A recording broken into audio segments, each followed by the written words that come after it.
경상북도에 와주신 세계 시민 여러분 환영합니다. 상강에서는 우리 이웃들은 무엇을 먹고 살았을까요에 대해서 알아보도록 하겠습니다. 한국 사람들이 먹고 산 음식은 너무나 다양하지만 그 중에서 독특한 음식이 제사 음식이라고 할 수 있습니다. 음식이 흔하지 않았던 시절에는 모든 식재료가 제사에 맞춰서 준비되고 분배되었다고도 할 수 있습니다. 제사는 조상을 받드는 일이고 효도가 가장 중요한 사상이었기 때문에 제사 음식은 최고로 좋은 재료를 사용하고 제일 좋은 상태를 유지하기 위해서 노력했습니다. 그 다음으로 한국 음식 하면 빠질 수 없는 것이 장류인데요. 된장, 간장, 고추장 기본적인 것하고 그 다음에 담북장, 청국장이라고 많이들 부릅니다. 과 집장에 대해서 알아보겠습니다. 그리고 한국 사람들의 식탁에 절대로 빠질 수 없는 것이 김치인데요. 오늘은 그 김치를 많이 담그는 김장에 대해서 말씀드리겠습니다. 제사 음식은 가가레라고 해서 집집마다 그 집안의 특색들을 가지고 있습니다. 그러니까 어느 집에서 어떤 음식을 했다, 그러니까 맞다, 틀리다 이렇게 말할 수 있는 것이 아닙니다. 그 집에서 가지고 있는 전통과 방식으로 만드는 것이 제사 음식입니다. 그래서 오늘 제가 소개해 드릴 제사 음식은 상주 정경세 우복종가의 불천이 제사에서 만드는 음식에 대해서 말씀드리겠습니다. 상주 우복종가에서 가장 좀 특이하게 볼 수 있는 게 느림이라는 것인데요. 느림이는 널널이 이렇게 해서 끼었다고 해서 느림이라고 했을까요? 어쨌든 이 느림이는 여러 가지 채소와 고기를 꼬지에 끼워서 굽는 적입니다. 우리가 야채나 이런 것들을 기름에 굽는 것을 전이라고 많이 얘기하는데요. 이것은 적이라고 하는 것이 맞습니다. 전은 뒤에 소개할 떡 종류 중에 전이 있습니다. 느리미에 들어가는 채소로는 무, 당근, 파, 담배추, 다시마, 소고기, 우엉, 버섯 이런 것들이 들어가는데요. 세로로 일정한 크기로 일단 야채들을 자릅니다. 그리고 난 다음에 따로따로 다 물에 데쳐내서 간장과 마늘로 밑간을 합니다. 소고기와 파는 데치지는 않고 생으로 사용합니다. 이렇게 준비된 채소와 고기를 차례 꼬지에 끼우고 그것을 적집을 만들어서 적집을 입혀서 구워내면 느리미가 완성됩니다. 그 다음에 제사에 빠질 수 없는 게 떡인데요. 떡은 본편과 잔편으로 나눌 수 있습니다. 본편은 큰 떡, 본이 되는 떡, 아주 기본이 되는 떡, 이런 의미로 시루에 쪄낸 떡을 의미합니다. 이 시루는 밑에 구멍이 나 있어서 그 밑에 새 나가면 안 되기 때문에, 그러니까 이렇게 천 같은 거를 깔고 거기에다가 쌀가루를 이렇게 한켜 놓고 그 위에 고명으로 고물로 쑥이나 콩고물, 팥고물 등을 얹고 또 쌀을 얹고 그 위에 고물을 얹고 이런 형태로 켜켜이 쌓아서 이 본편을 쪄내면 본편이 됩니다. 여름에는 징편이라고 해서 막걸리를 넣고 발효시킨 것으로 만든 떡을 본편으로 많이 썼습니다. 그 다음에 잔편은 그야말로 자잔한 떡이다라는 의미입니다. 본편에 대칭하는 거죠. 그래서 잔편에는 전, 조약, 작가편, 송편, 깨구리 이런 떡들이 있습니다. 전은 우리가 하전놀이 간다 할 때 그 전입니다. 전과 조약은 찹쌀로 만들고요. 전은 그냥 속이 없이 경단을 빚어서 납작하게 눌러서 동그란 모양으로 기름에 부쳐내는 떡이고, 조약은 송편보다 아주 작게 만들어서 속을 넣어서 기름에 부쳐내는 적입니다. 작가편은 경단을 만들어서 그 위에다가 그 대추하고 서기버섯 그리고 밤을 아주 잘게 다져서 그 위에 고물로 묻혀서 쪄내는 떡입니다. 여러 가지 가위를 위에 얹었다고 해서 아마 과라고 하는 것 같습니다. 송편은 가장 흔하게 많이 볼 수 있는 떡이지요. 그 다음에 깨구리라는 거는 이름이 참 재미있는데, 이 경단을 만들어서 일단 쪄낸 다음에 이거를 깨에 굴린다고, 흰 깨에도 굴리고 검은 깨에도 굴리고 이래서 만드는 떡이라서 깨에 굴린다고 해서 깨구리라고 했습니다. 이렇게 만들어진 떡과 적은 제사에 쓰시려고 하면 떡편과 적편을 때에다가 갰습니다. 그래서 이 떡편과 적편을 만드는 방법으로는 일단 떡은 밑에 본편을 먼저 놓고 그 위에 잔편들을 올려서 켜켜이 쌓아서 아주 높게, 그러니까 더 중요한 제사일수록 이 편대가 높아집니다. 그 다음에 이제 적은 제일 밑에는 명태를 깔고 그 위에 너리미를 놓고 그 위에 고등어 넣고 마지막에 문어를 올려서 적편을 만들고 제사상에 올립니다. 제사상에는 올리는 나물상을 올리는데요. 각종 나물은 무, 콩나물, 가지, 오이, 고사리, 취나물, 시금치 이런 나물들을 다 준비해 둡니다. 그런데 제사상에 올라가는 나물은 딱 3가지만 올립니다. 제사상에는 이 3가지 나물과 물김치, 그리고 간장, 그리고 김 한 장을 살짝 구워서 올리는 것이 채소상입니다. 그 다음에 제사상에는 탕이 오르는데요. 탕은 국이지요. 탕국을 끓여서 그 국물차로 다 올리는 게 아니라 이 탕기에다가 건더기만 건져서 올립니다. 그 다음에 그 위에 고명을 올려서 탕을 완성합니다.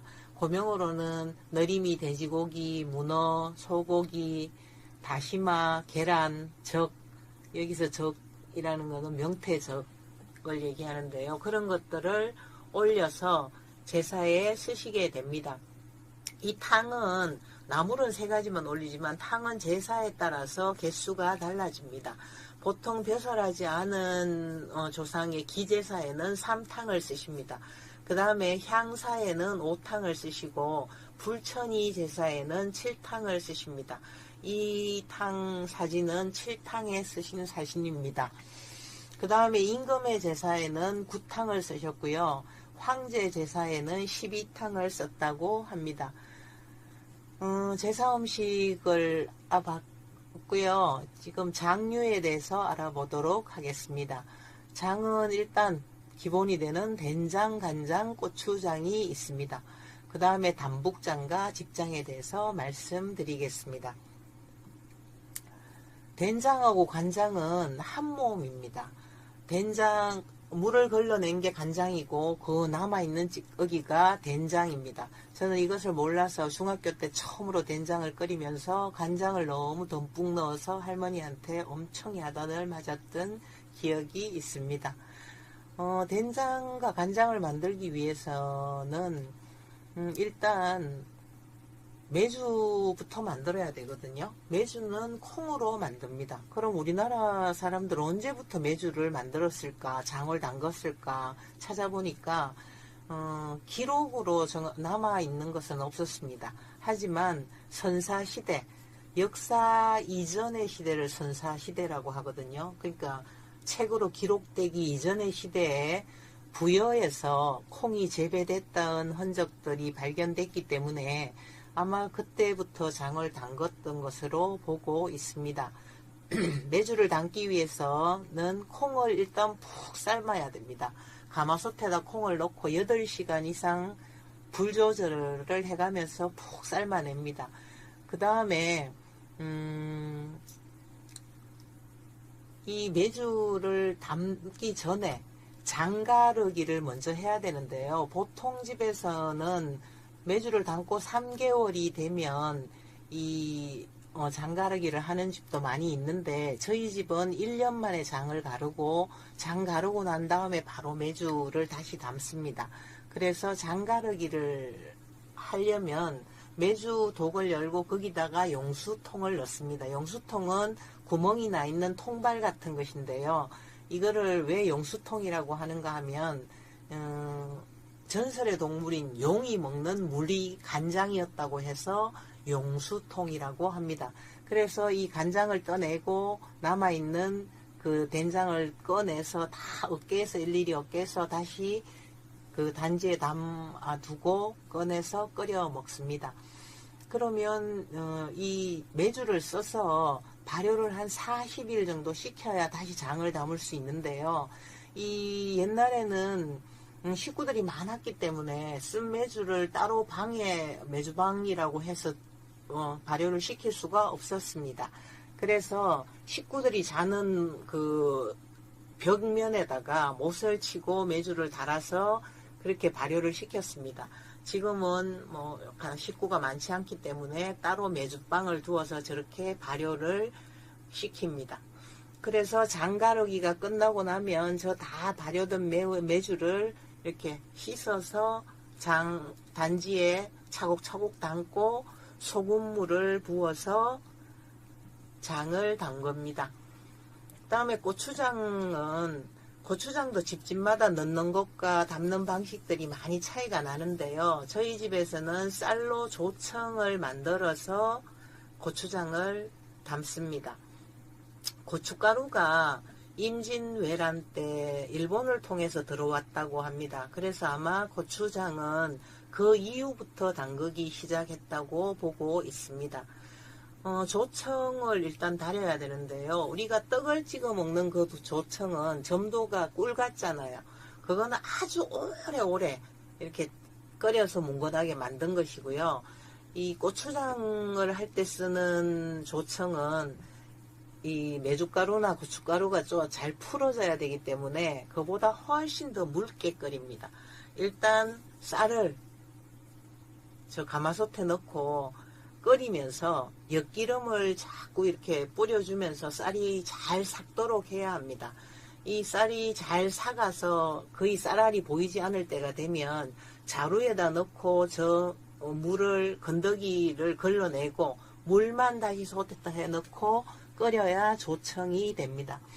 그래서 이 고추장 만들기 좋은 만큼의 점도가 되면 떠내서 식혀서 거기다가 고춧가루, 메주가루, 그리고 굵은 소금 같은 것을 넣어서 아주 오래오래 이 고추장 만들려면 팔힘이 굉장히 많이 필요합니다.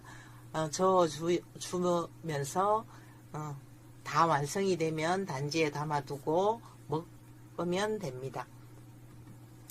그 다음에 청국장이라고 불리는데 경상북도에서는 저거를 담북장이라고 많이 합니다. 이것도 똑같이 그 메주콩을 쓸 때처럼 그렇게 콩을 끓입니다. 그런데 얘는 뭐 1년을 두고 있다가 먹고 하는 장이 아니기 때문에 2, 3일 정도 발효를 시켜서 바로 끓여 먹을 수 있는 장입니다. 온도는 한 60도 정도 되는 데다가 발효를 시켜야 되기 때문에 보통 방의 아랫목에다가 놓고 발효를 시킵니다. 그래서 잘 삶은 콩을 이제 바닥에 이 메주가 배지 않도록 비닐을 깔고 그 위에 못 쓰는 이불들을 깔고 꼭 그 위에다 짚을 깔아야 됩니다. 짚이 이 발효를 도와주는 역할을 하기 때문에 짚을 촘촘하게 깔고 그 위에 콩을 펴 널고 난 다음에 이불을 다시 덮어서 60도 정도의 온도를 유지해 주면서 2, 3일 지나면 숟가락으로 이렇게 떠보면 실 같은 게 막 줄줄 이렇게 따라 올라오거든요. 그러면 담목장이 잘 발효가 된 것입니다. 이것을 절구한 데다가 찧어서 보관해 뒀다가 꺼내서 끓여 드시면 됩니다. 그 다음에 집장은 경상북도의 양반가에서 먹었던 방가의 대표적인 음식이라고 할 수 있습니다. 이건 장이라는 이름을 가지고 있지만 끓여 먹지 않습니다. 그리고 보관도 오래되지 않습니다. 겨울이 되기 전에 마지막으로 채소를 걷어서 만들어 먹는 장입니다. 여름에는 안 만드는 이유가 너무 빨리 상하기 때문에 꼭 이렇게 마지막 채소가 나왔을 때 한 번씩 만들어 먹는 장입니다. 이 집장에 들어가는 채소는 무, 가지, 고추, 버섯 뭐 이런 것들이 들어가는데요. 이 야채들은 깍둑썰기를 하는데 조금 큰 크기로 씁니다.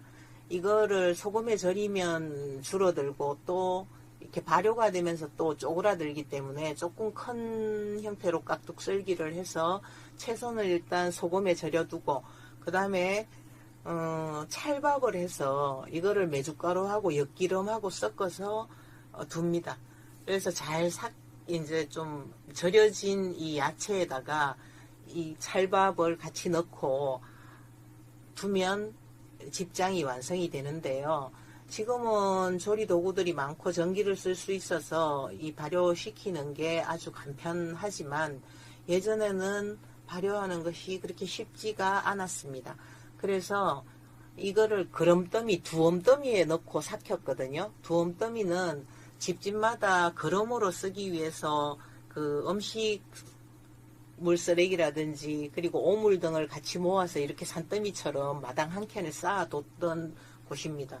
이 그럼들은 발효가 되면서 그 안에 열이 나기 때문에 단지에다가 만든 집장을 담고 그 그럼이 들어가면 안 되니까 아주 밀봉을 꼼꼼하게 해서 그럼더미 안에 넣고 집장을 삭혔습니다.